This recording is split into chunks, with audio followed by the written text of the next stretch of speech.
Reestablishing Ukraine's prominence is Zelensky's goal as he travels to Davos. President Volodymyr Zelenskyy of Ukraine was once the envy of the world's elite due to his purported efforts to save his nation.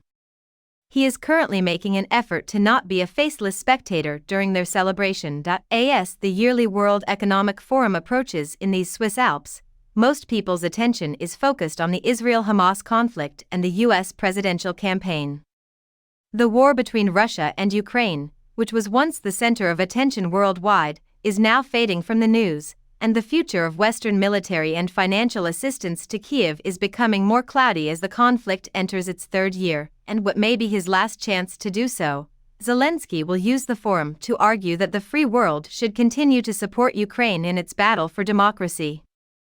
It's an opportunity for Ukrainians to convince the local business community that their country is a great place to invest as they rebuild. Officials from Ukraine met with their counterparts from a number of partner nations on Sunday in order to reaffirm Ukraine's 10-point peace vision ahead of the forum. For months, Kyiv has been briefing audiences on the idea, but Moscow has rejected it. The forum. Zelenskyy will presumably also give a speech. Secretary of State Antony Blinken is expected to attend portions of the event, so he may meet with him there. An anonymous source familiar with the plans of the Zelenskyy administration stated, he wants to keep Ukraine in the front of everyone's mind, mostly, in order to discuss delicate internal discussions. In February 2022, Russia launched a full-scale invasion of Ukraine. Despite Ukraine's success in pushing Russian vessels back in the Black Sea, the land assault has become paralyzed by a stalemate as both sides engage in artillery ping-pong. Last year, during an offensive, the Ukrainians gained very little ground.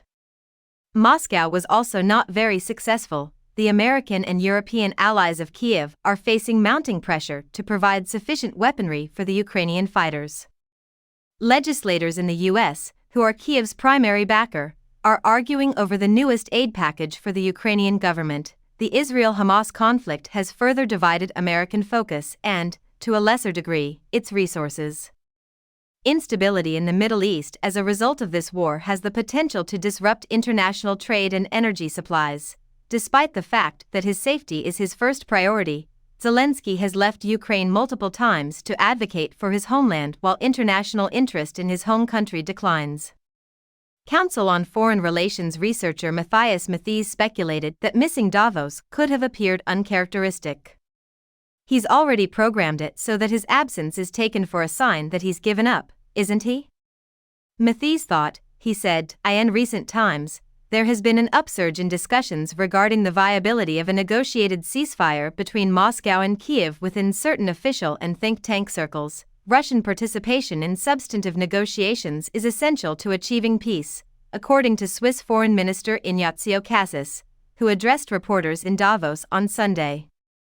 However, Cassis warned that Ukraine and its allies should not waste time waiting for Russia to be prepared. It was worthwhile to get the warring sides to the negotiating table amid the stalemate because currently Russia is not willing to make any concessions, he added. The 10-point plan shows that the Ukrainians aren't ruling out the possibility of peace talks altogether. Their demands, particularly the complete reunification of Ukraine's territory, are, however, perhaps too extreme for Russia to meet. Moscow is adamant about holding on to the territory it has acquired in Ukraine since 2014, when it initially annexed Crimea and a portion of the country's eastern region. Is widely believed by observers that Russian leader Vladimir Putin will not give any real consideration to such conversations until after the November U.S. presidential election. Since Trump was amicable with Putin and has the ability to sever U.S. backing for Kyiv, Putin may be placing his bets on Republican Donald Trump's re-election to the presidency. As things stand, Ukraine is making an effort to grab headlines wherever they can. Activists and officials from the group have a busy schedule in Switzerland this week. Ukraine House Davos will serve as the site for several U.S. Special Representative for Ukraine's Economic Recovery Penny Pritzker, former U.S. Senator Rob Portman, Republican Ohio, and Ukrainian Foreign Minister Dmytro Kuleba are among the planned speakers. Uliana Chromiak, Executive Director of Ukraine House Davos, admitted that attracting attention in a world with numerous diverse difficulties will be difficult. Sharing up-to-date information about what Ukraine has undergone, including over 100,000 claimed examples of Russian atrocities, is one way she and her fellow organizers intend to convey their message. Among the millionaires and billionaires attending Davos, they intend to highlight potential future economic prospects in Ukraine during its reconstruction. Sometimes these millionaires get involved in politics, and they can also bring up the issue and have conversations about it, and somehow apply pressure on the governments, Chromiak stated. She concluded by saying that the Ukrainian people will have to keep arguing their case to a world that is becoming more and more preoccupied. We are aware that focus has moved away from Ukraine, but unfortunately, soldiers are losing their lives.